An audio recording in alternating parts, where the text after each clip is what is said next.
Hi, I'm Jarvis, 32, and 4 days ago I found out my brother accidentally abandoned his 3 kids on the doorstep of an empty vacation house.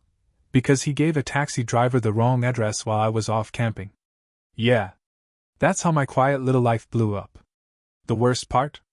I didn't even know any of this was happening. I was in Rocky Mountain National Park with a dead phone, journaling about boundaries like some kind of enlightened monk, while Tyler, Emma, and Sophie were sitting on a stranger's porch drinking from a garden hose. When I got home, I plugged in my phone, and the notifications hit me like a freight train. Unknown numbers. Urgent voicemails. And then one message that froze my blood. Mr. Thompson, this is Detective Morrison. We need to speak with you immediately regarding your brother Derek and his minor children. I didn't even take my shoes off. The detective answered on the first ring. His voice was calm, professional, and absolutely terrifying. Mr. Thompson, your brother's children were found abandoned Friday evening. They told authorities they were trying to reach you, but the address was incorrect.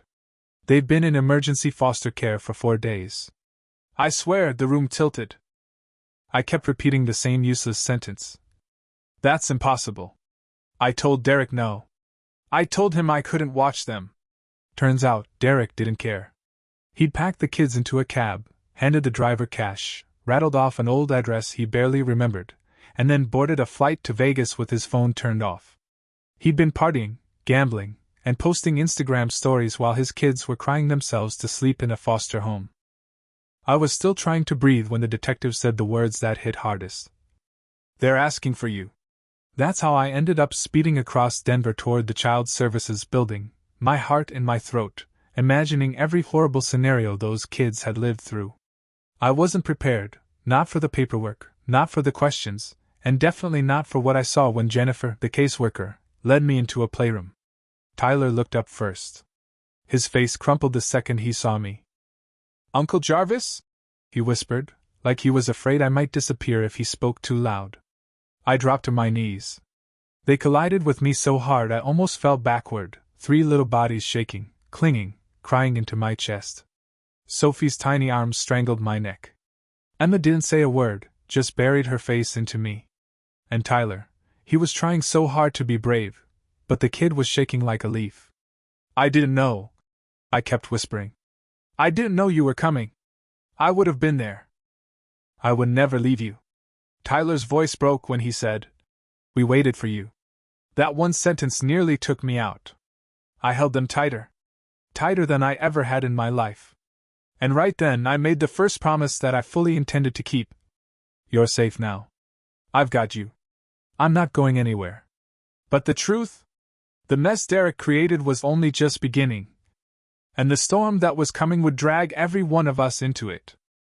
The first thing Jennifer, the caseworker, did after the kids stopped clinging to me was sit me down with that thick folder, Derek's entire history, printed out like an indictment of who he'd become.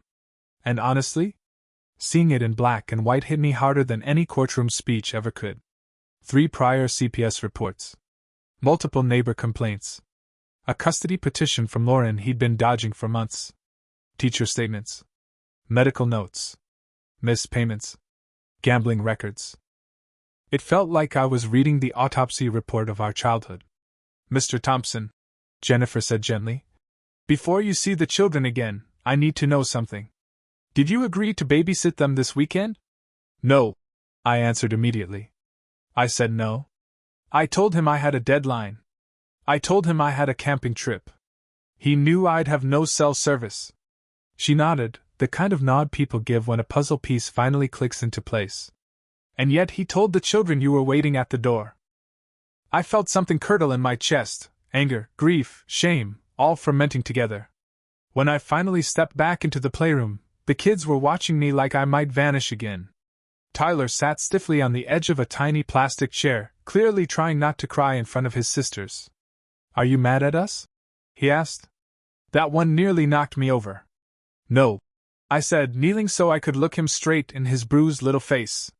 I'm mad at your dad. Not you. Never you. His shoulders sagged with relief, and then he told me everything. How they waited on the porch, how Sophie wet herself because she was afraid to leave the doorstep, how Emma cried until she couldn't speak anymore, how he tried to keep them warm when it got dark. He thought he'd failed them. This 8-year-old boy truly believed he'd failed them. That's when I realized Derek hadn't just abandoned his children. He'd turned his son into their protector, their parent, and their emotional shield. And Tyler's small body was carrying the weight of all of it. Jennifer returned with someone else, a silver-haired woman in a cardigan who walked straight toward me with tears in her eyes. "Are you the uncle?" she asked. "I'm Margaret Sullivan. I found them." I stood up so fast I almost knocked over a toy kitchen. "Thank you," I said, my voice cracking. "Thank you for stopping. For calling 911. Thank you for—" She touched my arm, soft and steady. "They're good children. Brave. That boy," she nodded at Tyler, "kept telling his sisters it'd be okay. He didn't cry until they fell asleep." Tyler's chin wobbled. Mine did too, honestly. Then the door opened again, this time to someone I kept hoping would show up, even though I hadn't seen her in months. Lauren. She looked exhausted and terrified and furious and relieved all at once, like a mother who'd just fought her way back from hell. Sophie screamed, "Mommy!" and launched herself into her arms. Emma followed silently. Tyler hesitated, his eyes flicking to me. I nodded. "Go," I whispered. "She's here." Lauren dropped to her knees and gathered all three of them into her arms, sobbing into their hair, shaking like she'd been holding her breath for 6 months straight. That should have been the end of it. Take the kids home, comfort them, start healing. But reality doesn't play fair. Because while Lauren clung to her children, Jennifer stepped aside to answer a phone call, one that made her expression turn grim instantly. When she hung up, she looked at me. "That was Detective Morrison," she said. "Your brother just used his credit card at a gas station outside Henderson. He's back in Colorado." My stomach dropped. Jennifer continued, "There's already a warrant for his arrest. And Mr. Thompson, the detective believes Derek is likely to come looking for you." I froze. "What do you want me to do?" She took a breath. "Go home," she said. "Wait. If he shows up, keep him talking. Do not confront him. We'll be nearby." I felt the kid's hands clutching my jacket. Tyler's eyes were wide, scared but defiant. "Are you going to be safe?" he whispered. I squeezed his shoulder. "I will," I told him. "And we're going to fix this. I promise." But as I walked out of that building, heading back to my apartment, where the police planned to hide in stairwells and behind mailboxes, waiting for Derek to show up, I couldn't shake the reality circling in my head like a vulture. My brother hadn't hit his rock bottom yet.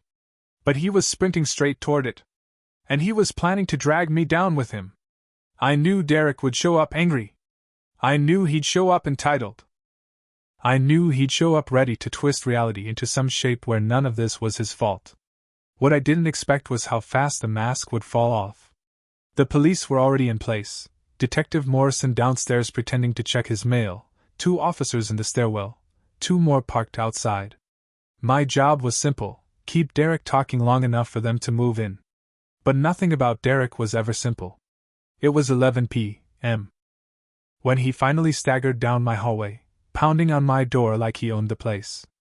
"Jarvis! Open the door!" I opened it just enough for him to shove past me, reeking of whiskey and Vegas sweat, his clothes wrinkled, his eyes bloodshot. "What the hell did you do?" he snapped immediately. "Why are the cops looking for me? What did you say?" I didn't answer. I walked to my laptop, clicked a few keys, and brought up the footage from my doorbell cam, the blank hallway from Friday afternoon when he swore the kids arrived. I turned the laptop toward him. "This is my front door. Friday. 2 p.m. The time you said the taxi dropped off your kids." He stared. Confused. Then defensive. Then vicious. "That's impossible.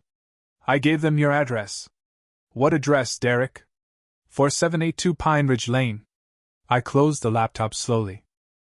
"I live on Pine Ridge Court. Lane is 5 miles away." His mouth opened, but nothing came out, not guilt, not apology, not horror. Just calculation. Because even now, even here, even after everything, he was trying to decide how to spin this. "You should have told me you moved." "I did," I snapped, losing the calm I'd promised Morrison I'd keep. 6 months ago. I sent you the address. You ignored it. He scoffed. Well, how was I supposed to remember? You move every 5 minutes. I've lived here 6 months. You're still impossible, he said, like I was the one who'd abandoned children on a porch. I steadied myself. I kept my voice low. Derek, where did you think the kids were? With you. After I told you no? He threw his hands up. You always cave eventually. You always do. You say no, then you feel guilty, and then you take them. I figured you'd come back early if you realized I was serious. Serious. He said that word like this was all some lesson he'd been teaching me. Derek, I said quietly. They spent 4 days in foster care. Tyler was in a fight. Sophie got sick. Emma stopped talking. They thought I abandoned them. That's not my fault, Derek barked. It's entirely your fault. You could have helped. You could have answered. If you weren't off doing your stupid hiking trip. I stepped forward. It wasn't my job to prevent you from abandoning your children. He grabbed a glass from my table and hurled it at the wall. It shattered like a gunshot. You're going to fix this, he hissed, stepping closer, his face twisted with rage. You're going to tell the cops it was a misunderstanding. You're going to drop whatever lies you told them. I stared at him. Derek, they have neighbors' statements. CPS reports. Taxi logs. Instagram timestamps of you in Vegas with another woman. And now? They have your confession. His eyes widened. What confession? I tapped my phone in my pocket. It was recording everything. The one where you said you knew I was unavailable. The one where you said you did it to teach me a lesson. He lunged at me, grabbing my shirt. You think you can trap me? You think you can destroy my life? You destroyed your own, I said. That's when it happened. The door burst open. Derek Thompson. Morrison shouted. You're under arrest for child endangerment. Derek jerked back, wild-eyed, scrambling like some cornered animal. He tried to run. Made it maybe 2 steps. Officer Rodriguez tackled him to the carpet so hard the floor shook. No! No! Derek screamed as they pulled his arms behind him. Jarvis, tell them. Tell them this is a mistake. I didn't move. I didn't speak. I just watched my brother, the golden child, the charmer, the manipulator, get dragged out of my apartment screaming like a lunatic. This is your fault, Jarvis. You did this. You destroyed my family. Detective Morrison glanced at me.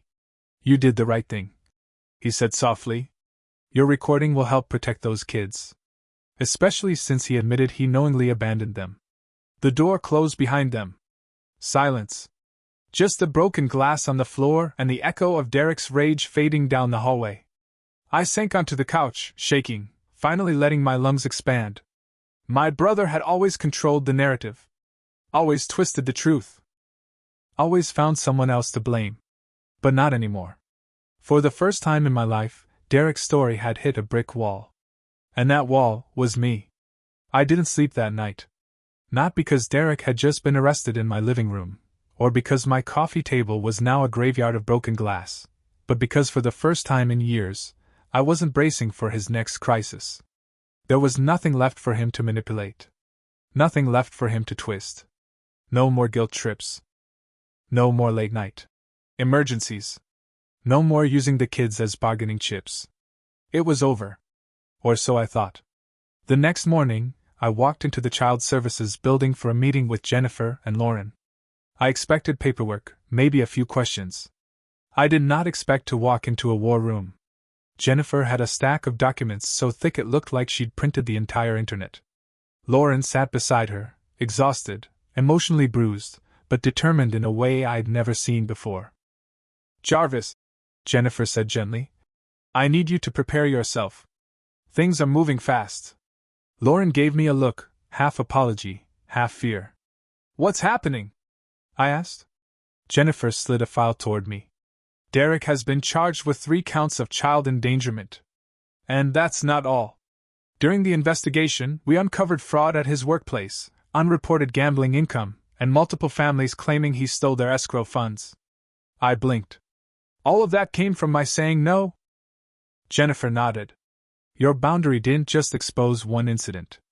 It exposed everything he's been hiding. It was surreal. I'd spent my whole life believing that saying no made me the problem. But it turned out it was the only reason anyone even discovered the truth. Lauren, Jennifer continued, your emergency custody hearing is this afternoon. Given the severity of Derek's actions, and the documentation your brother-in-law provided, we're recommending you receive full temporary custody.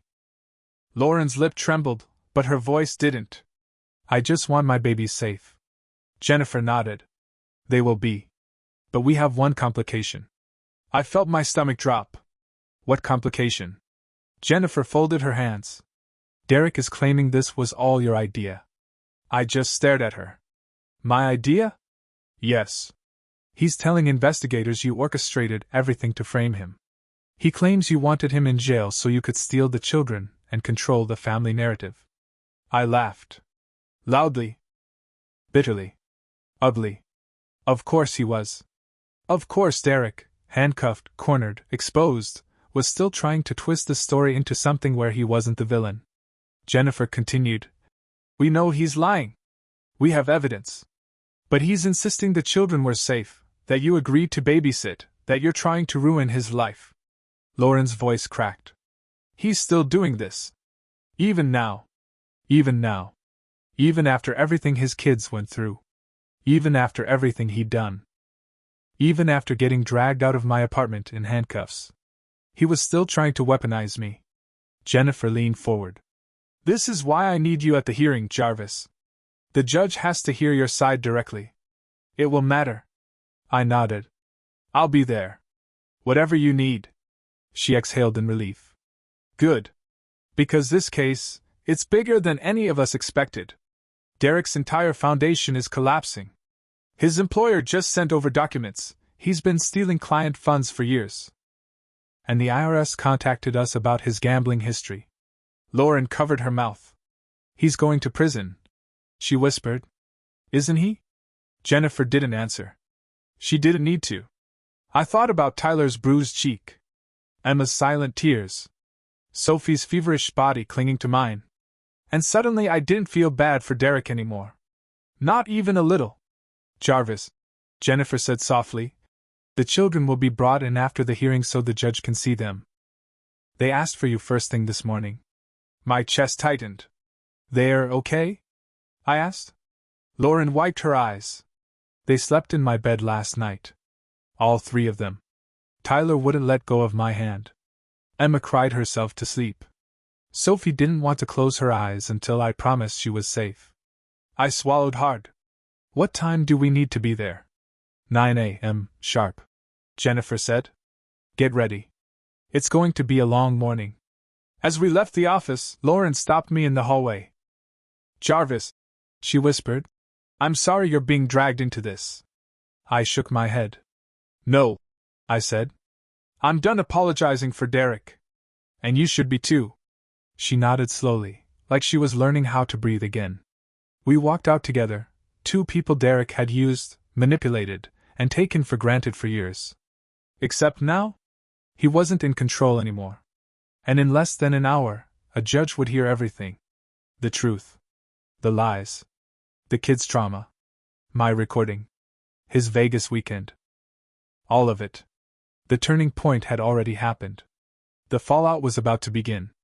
The courthouse smelled like old paper, burnt coffee, and stress, exactly the kind of place Derek never thought he'd end up. He always believed consequences were for other people. People without charm. People without excuses. People without him. But today, he was about to find out he wasn't untouchable. Lauren and I sat in the hallway outside courtroom 3B, waiting for the emergency custody hearing. She kept wringing her hands, her nails digging into her palms until I gently placed my hand over hers. They're safe, I reminded her quietly. That's what matters. She nodded, but her eyes stayed fixed on the courtroom doors like something monstrous might burst through them at any moment.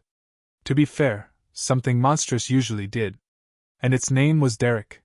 When the bailiffs finally brought him in, even I was taken aback. Orange jumpsuit. Wrists cuffed. ankle shackles clinking with every step like a chain dragging behind him. Eyes wild with anger and desperation.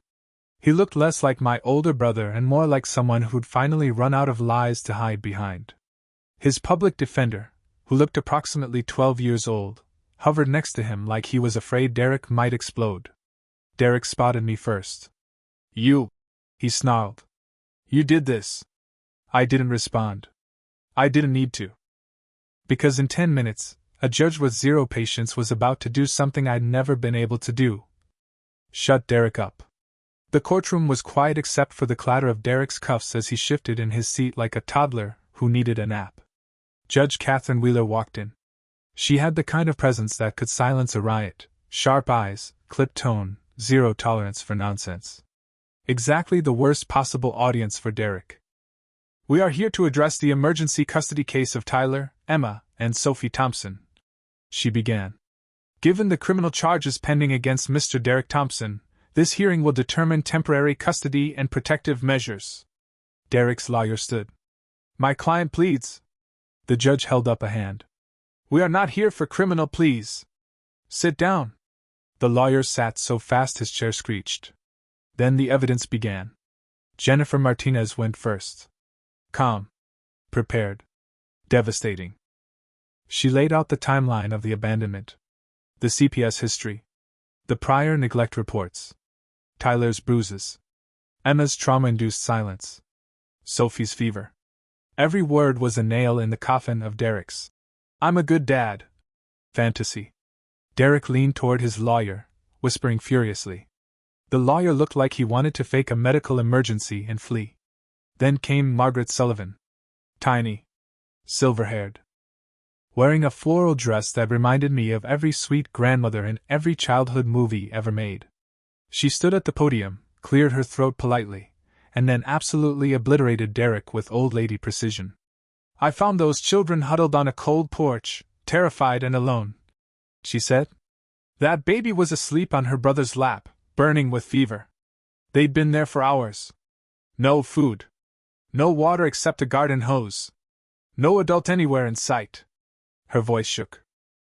"I'm 73 years old, Your Honor.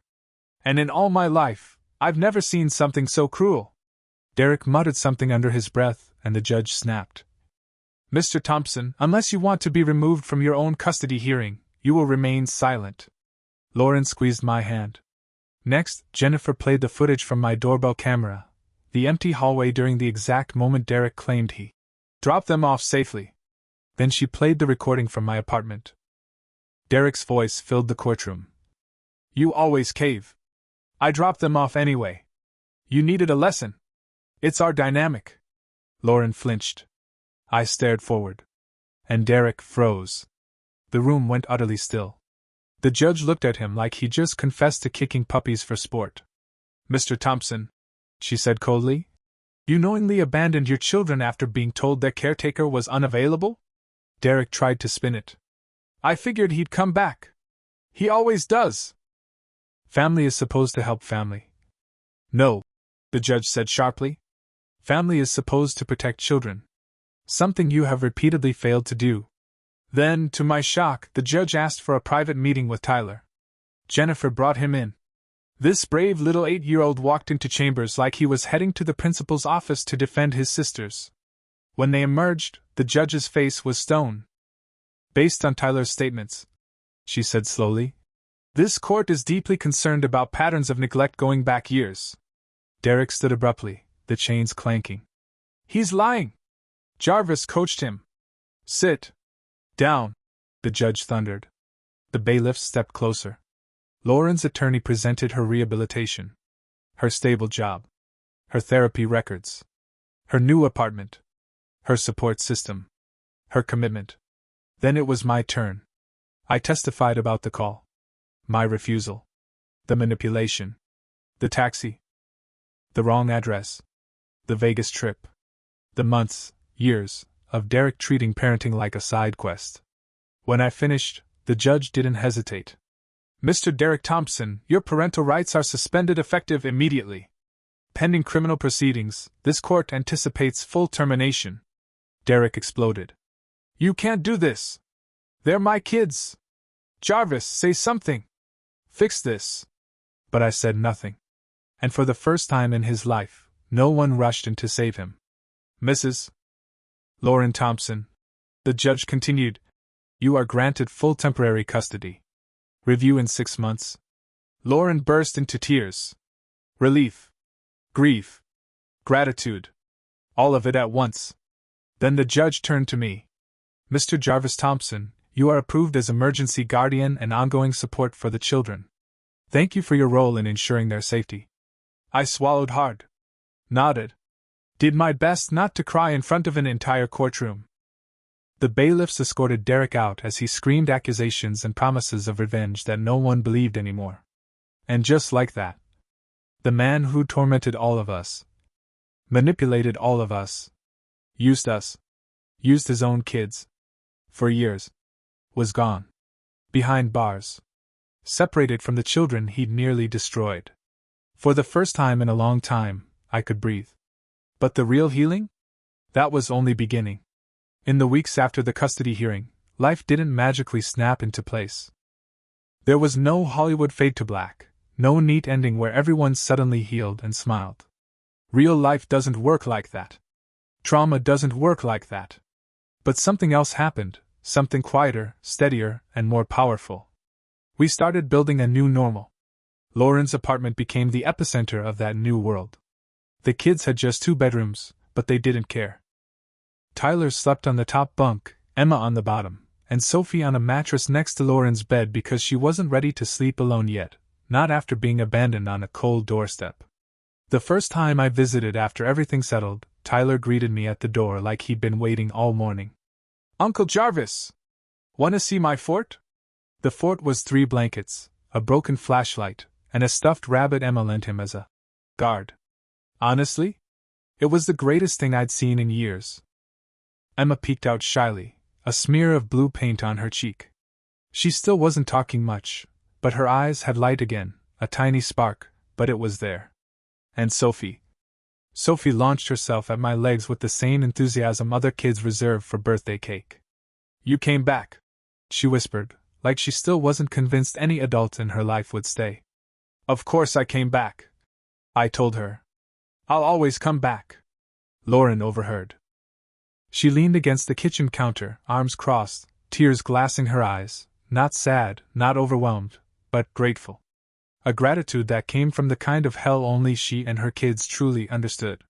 Jarvis, she said softly, you saved them. I shook my head. We saved them. All of us. But she didn't look convinced.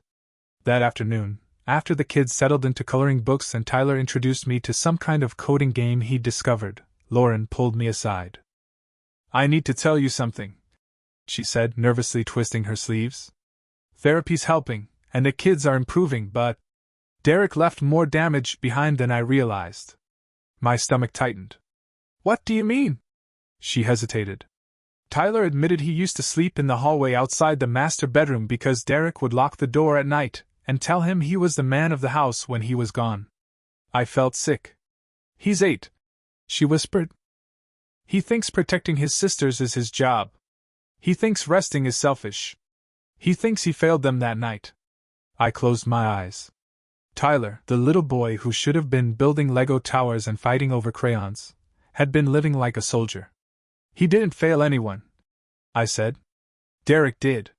Lauren nodded, but her voice cracked. I know. But Tyler believes it in his bones. And that's when I realized the truth. Stopping Derek was only the first battle. Healing his children was the war.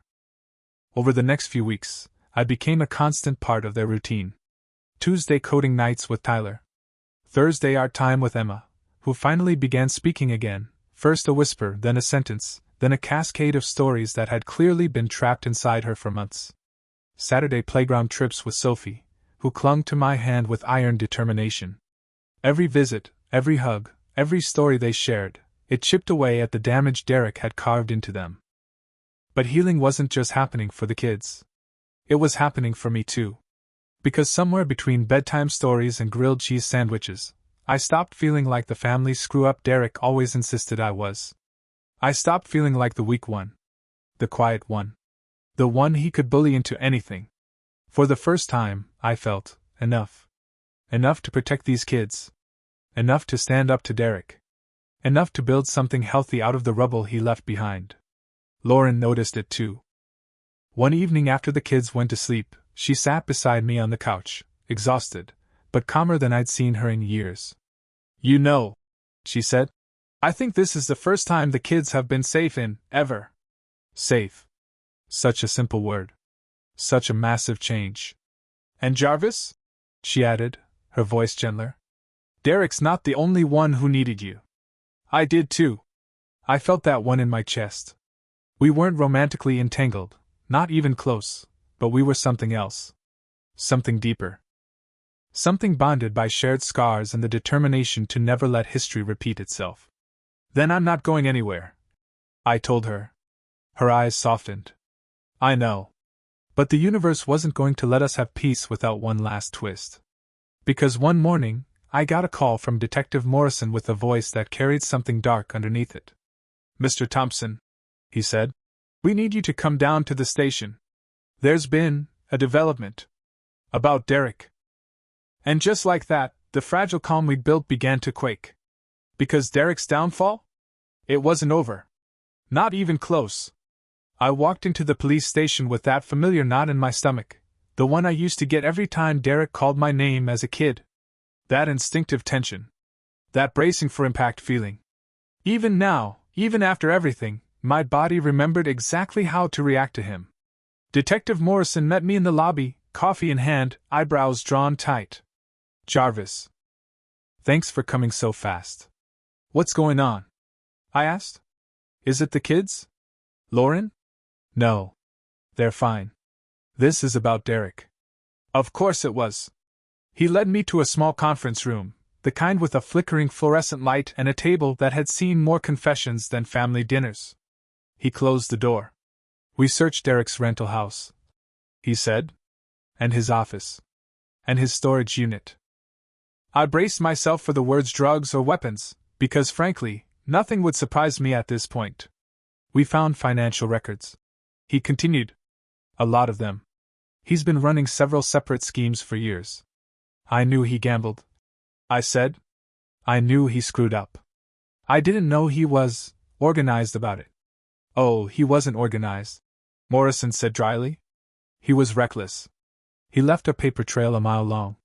Fake escrow accounts. Misappropriated client funds. Identity fraud. Unreported income. Tax evasion." I winced. "How bad is it?" Morrison exhaled. "The IRS opened a case this morning." I sat back. "Well, game over. He's facing decades, Jarvis," Morrison said. "And not country club time. Real prison time."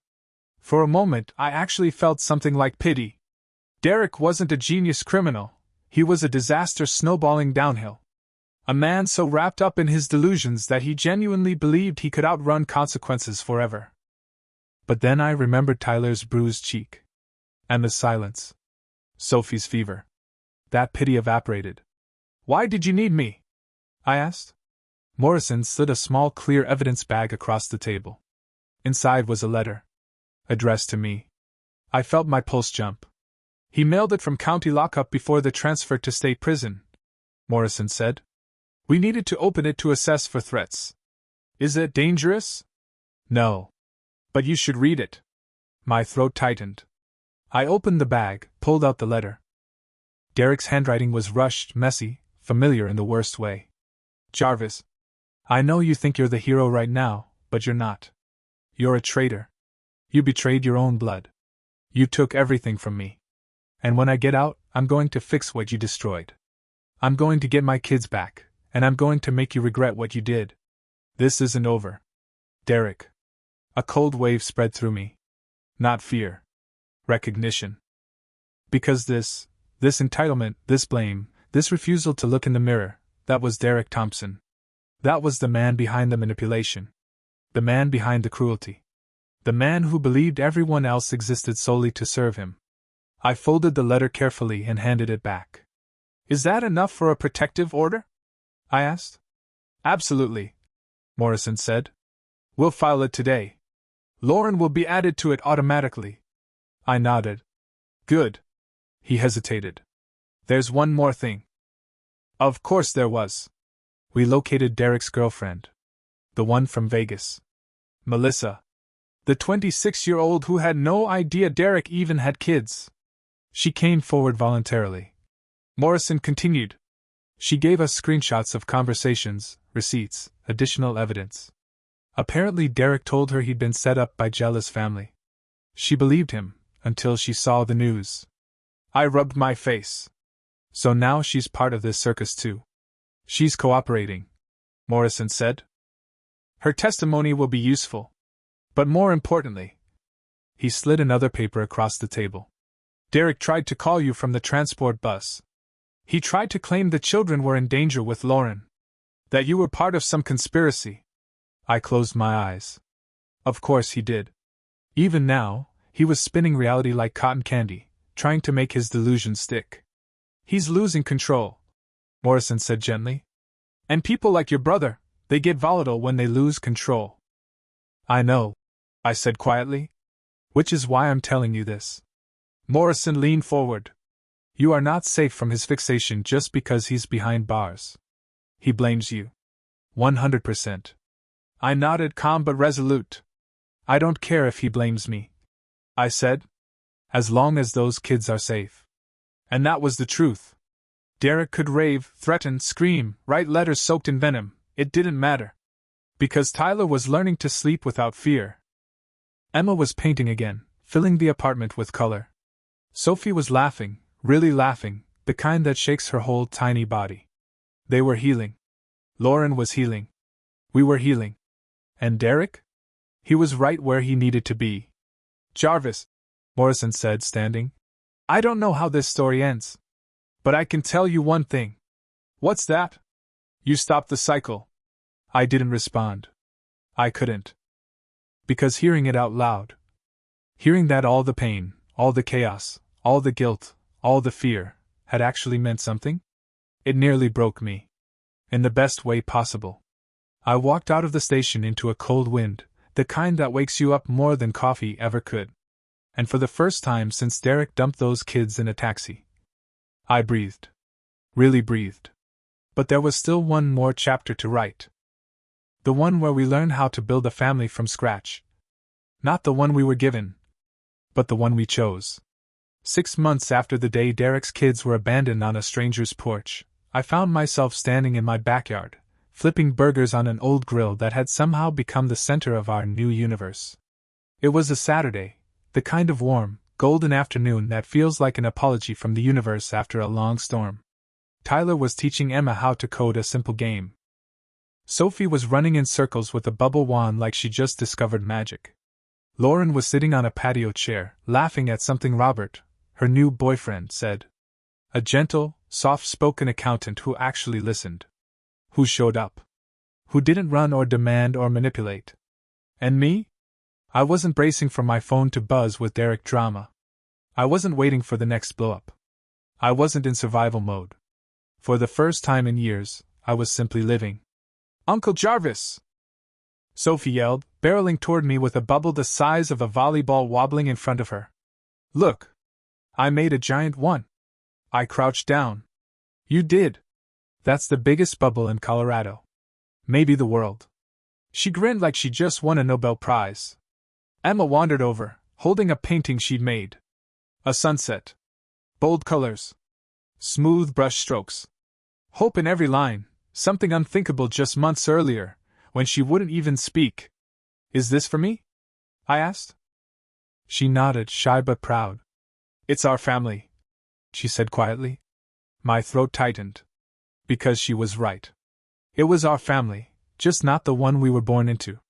The one we were building. Derek, meanwhile, was serving a 5-year sentence after pleading guilty. The IRS had taken everything. His real estate license? Gone. His assets? Frozen. His reputation? Destroyed. His parental rights? Permanently terminated. He'd sent one letter from prison, blaming me, threatening revenge, insisting I'd ruined his life. Lauren's attorney sent him a cease and desist. We never heard from him again. Sometimes I wondered if he understood what he'd lost.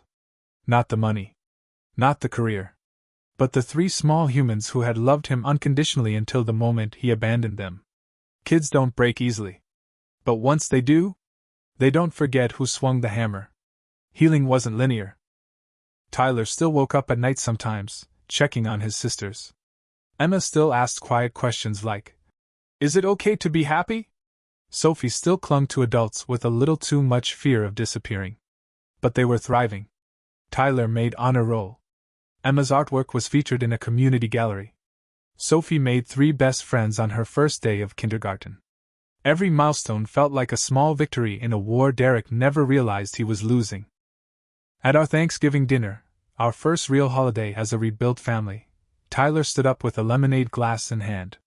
"I want to make a toast," he said, sounding older than his 8 years. Everyone quieted. "To family," he began, voice steady.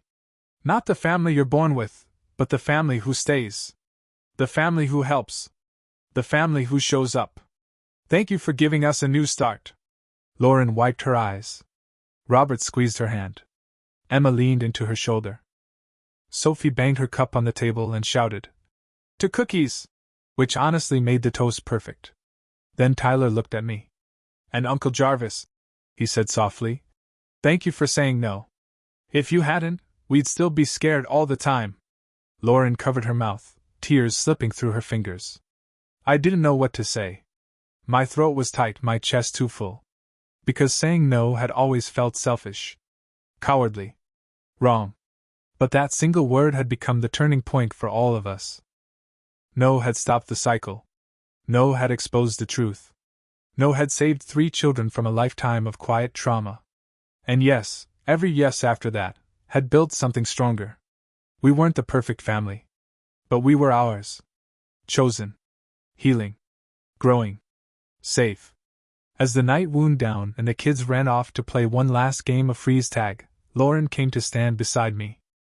"You know," she said, watching her children laugh under the porch lights, "I think this is the first time in their whole lives they know they're truly loved." I nodded, feeling her words settle deep inside me. "Yeah," I said. "I think it's the first time for all of us." And under that warm November sky, surrounded by the people who had survived so much and still found a way to laugh, I finally believed it. This wasn't the family I was born into. It was better. It was the family we chose.